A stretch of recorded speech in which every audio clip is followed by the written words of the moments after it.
మార్చి 23 ఈరోజు కేవలం తేదీ మాత్రమే కాదు, భారతదేశ చరిత్రలో త్యాగంతో రాసిన ఒక మహత్తర రోజు. ఈరోజే భగత్ సింగ్, రాజగురు సుఖదేవ్లు భారత స్వాతంత్రం కోసం తమ ప్రాణాలను అర్పించారు. అప్పుడు ఆ యువత ధైర్యం దేశం కోసం ప్రాణాలు కూడా త్యాగం చేయాలి అనేంత గొప్పది.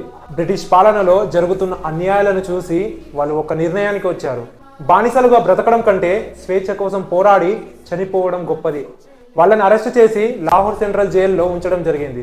1931 మార్చి 23న వాళ్లకు ఉరిశిక్ష అమలు చేయబోతున్నప్పుడు కూడా వాళ్ళ కళ్ళల్లో భయం లేదు.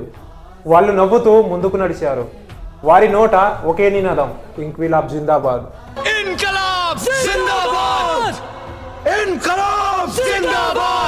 వాళ్ళు ఉరితాడు ఎక్కారు, కానీ వారి త్యాగం ఒక జాతిని మెలుకొలిపింది. అందుకే ప్రతి సంవత్సరం మార్చి 23న షహీద్ దివాస్ గా ఆ మహావీరులను గౌరవంతో స్మరించుకుంటాం. వాళ్ళు దేశం కోసం నవ్వుతూ ఉరితాడు ఎక్కారు.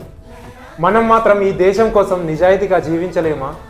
వాళ్ళు చనిపోయిన రోజు కాదు అది, భారతదేశం కోసం లక్షల హృదయాల్లో విప్లవం పుట్టిన రోజు.